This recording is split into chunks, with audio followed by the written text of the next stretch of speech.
ప్రమోద్ తల్లిగారు అమ్మ, మీరు మీ అబ్బాయి గారమ్మా? అమ్మ అవయ్యా నా చిన్న కొడుకు అయినా ప్రేమ చూస్తుండే, పలకరిస్తుండే, అమ్మ నువ్వు మంచిగా ఉండే అమ్మ అంటుండే. ఒక మాట అనకపోతుండే అయ్యా. రోడ్డుకి పోయేటప్పుడు రోజు చెప్పిపోతుండే, అమ్మ నేను పోతున్నమ్మా అని. అదే మన ఏం చెప్పాలి అయ్యా. ఇంటికి కూడా వచ్చిండో రాలేదో నాకు తెలియదు అయ్యా. నా కొడుకు ఈ డ్యూటీకి పోతాను వాయే, కద్దోలు వాయే అయ్యా. ఇట్లా అయిపోయాయ్యా నా కొడుకు. ఎంతమంది ఉన్నా నా కొడుకునైతే ఏం కాదయ్యా, తెస్తామా అయ్యా. నా కడుపు కొత్త ఎవరు భరిస్తారు బిడ్డ. ఎంత అన్న ఆడినా నా కొడుకు అమ్మ అని పిలుస్తుండే బిడ్డ. అమ్మ అని పిలుపుకు ఇది కాకుండా అయిపోతుంది నా కొడుకు. ఏడు వెతికిన 5 రోజుల నుంచి కనబడతలేడు అయ్యా. అటు మీదకి వెళ్ళి చూస్తున్నా, పెంచేదానికి ఇటు చూస్తున్నా, కనబడతలేడు అయ్యా 5 రోజులు. ఎప్పుడైనా డ్యూటీ మీద పోతే కూడా 2 రోజులకు రాగానే అమ్మ అమ్మ అంటుండే. ఏది లేదయ్యా, ఎప్పుడు అమ్మ లేదు, ఏమి లేదు. వాళ్ళ పిల్లలు, వాళ్ళ భార్య అలా లెక్క అయిపోయినామయ్యా. ఎవరున్నా ప్రేమ మీదకి రాదయ్యా. ఎంతమంది ఉన్నా అందరూ నా కొడుకుని ఎవరు లేసిపోతారయ్యా. 7 నెలలు ఎత్తుక్కోవాలయ్యా. నేను నా కొడుకులు 7 నెలలు వాడచ్చిపోయినా నేను తెచ్చుకుంటుంటయ్యా. తెచ్చుకొని నేను చదువుకుంటుంటయ్యా నా కొడుకులు.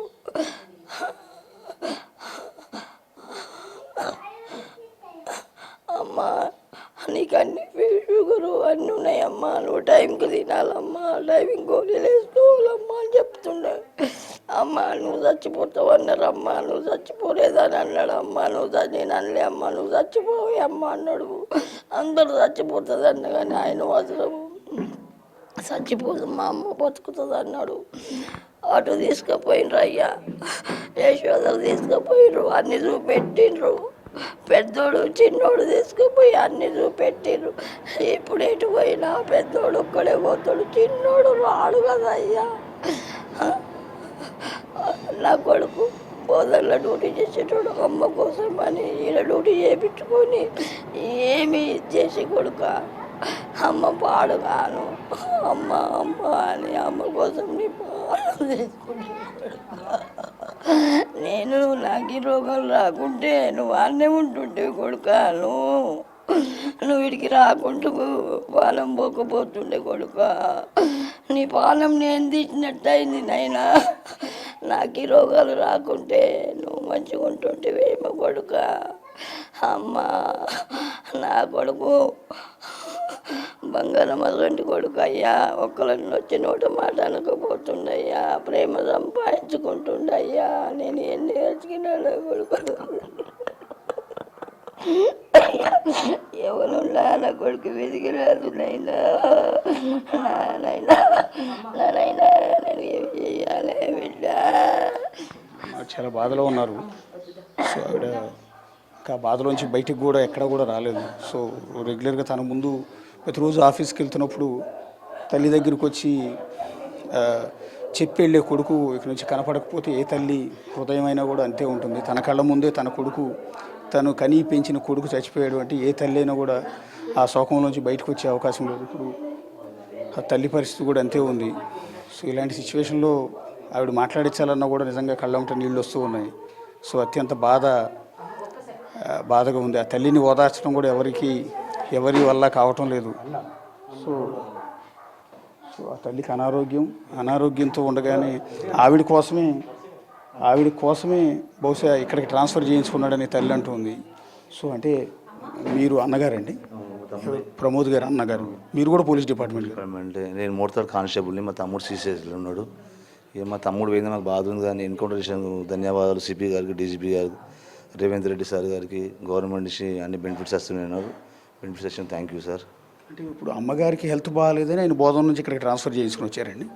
మా అమ్మకి హెల్త్ బాగాలేదు, ఇంకోటి మా తమ్ముని కొడుకు కూడా చిన్నోనికి హెల్త్ బాగాలేదు. వానికి షుగర్ ఉంది, వానికి ఫిట్స్ వచ్చి పడిపోతుంటాడు. సెకండ్ వానికి హార్ట్లో ఓల్డ్ ఉంది, అందుకే ట్రాన్స్ఫర్ చేయించుకుని నిజామాబాద్ వచ్చాడు. ఎవరో ఒకళ్ళు ఇంటికాల మేము 2 ఇద్దరు ఎవరో ఒకళ్ళు ఇంటికాడ ఉండాలనేసి వాడు చేపించుకొని వచ్చిండు ఇక్కడికి. సో ఇవాళ డ్యూటీ కోసం మీలాగానే కానిస్టేబుల్ ఆయన కూడా పోలీస్ డిపార్ట్మెంటే డ్యూటీ కోసం ప్రాణాలు అర్పించారు. ఒక విధంగా దేశ సరిహద్దుల్లో సైనికుడు మాదిరిగా డ్యూటీ కోసం ప్రాణాలు అర్పించారు ఆయనకు ఒక అన్నగా మీరు గర్వంగా ఫీల్ అవుతున్నారు ఈ సందర్భంలో? గౌరవంగా ఫీల్ అవుతున్నాం, కానీ మేము కూడా మా లోటు కదా సార్, మా తమ్ముడు లేదు, మాకు లోటు ఉంటుంది కదా సార్. మాకు ఇప్పుడు కుటుంబం 3 పిల్లల పరిస్థితి రేపొద్దున ఈ భారాన్ని మీరు కూడా మోయాల్సి ఉంటుంది అన్నగా. ఆ పిల్లలకి పెదనాన్నగా 3 పిల్లల్ని మీరు చేరదీస్తారా, మీరే పెంచాల్సి ఉంటుంది కదా? కంపల్సరీ మా డాడీ పోయిన తర్వాత మేమే చూస్తుంటే అందరినీ మేము చూసుకోవాలి కంపల్సరీ. పెద్దలు అనేసి మేమే చూస్తాం పిల్లలందరినీ కంపల్సరీ. పోలీసుల రెస్పాన్స్ బాగానే ఉందండి ఇమీడియట్గా డిపార్ట్మెంట్ నుంచి మీకు? పోలీస్ డిపార్ట్మెంట్ మంచిగా సార్, ఇమీడియట్లీ యాక్షన్ తీసుకున్నారు సిపి సార్ గారు సార్, అన్నీ వచ్చి ఉన్నారు సార్. ఐజీ సార్ కూడా వచ్చారు సార్ ఇంటికి, మాకు హెల్ప్ఫుల్ సార్, మాకు అండగా ఉన్నారు సార్. అందరు గవర్నమెంట్ కూడా అండగా ఉంది సార్ మాకు. Thank you sir Revanth Reddy sir గారికి అందరూ థ్యాంక్ యూ సార్. ఇది కుటుంబం ప్రస్తుతం ఒకవైపు అతన్ని పొట్టను పెట్టుకున్న రియాజ్ అనేవాడిని ఎన్కౌంటర్ చేయటం పక్క సంతోషం వ్యక్తం చేసుకుని, మరొక పక్క ఎన్ని ఎన్కౌంటర్లు చేసినా ఎంత పరిహారం ఇచ్చినా తాము కోల్పోయిన కుటుంబ సభ్యుడిని అయితే ప్రాణాలతో తిరిగి తీసుకురాలేరు కదా అన్న బాధ మరొక వైపు ఉంది. ఈ సందర్భంలో మనందరం చేయగలిసింది ఒకటే, ప్రమోద్ చేసిన సేవల్ని మనందరం గుర్తు తెచ్చుకోవాలి. ఆయనకి నిజంగా మనం అందరం ఒక హ్యాట్స్ ఆఫ్ చెప్పాల్సి ఉంటుంది. సో ఎంటైర్ పోలీస్ డిపార్ట్మెంట్ ఎప్పటికీ కూడా ఆయన్ని చేసిన సేవల్ని ఆయన్ని గుండెల్లో పెట్టుకుంటుంది. ఆయన్ని చూసి గర్వంగా ఫీల్ అవుతారు పోలీస్ డిపార్ట్మెంట్లోకి వచ్చేవాళ్ళందరూ కూడా. సో ఈ సందర్భంలో ఇంకొక మెయిల్ చేయాల్సింది ఏంటంటే, ప్రభుత్వం ఆ కుటుంబానికి ఇస్తానన్న పరిహారం ఏదైతే ఉందో అది ఇమ్మీడియట్గా ఇంప్లిమెంట్ చేస్తే ఆ కుటుంబానికి అన్ని విధాల సాయం చేసిన వాళ్ళు అవుతారు. వాళ్ళు మరిన్ని కష్టాల పాలు కాకుండా ఆ 3 పిల్లలను పోషించుకుంటూ అనారోగ్యంతో ఉన్న 2 పిల్లలకి ట్రీట్మెంట్ చేయించుకుంటూ ఆ తల్లి నెట్టు రావడం చాలా కష్టం. కాబట్టి వెంటనే ఎంత వీలైతే అంత ఫాస్ట్గా ఇస్తానన్న పరిహారం మొత్తం కూడా ఇప్పించాలి. ఇస్తానన్న ఉద్యోగం కూడా ఇమ్మీడియట్గా ఇప్పిస్తే ఆ కుటుంబాన్ని మరింత ఆదుకున్న వాళ్ళు అవుతారు.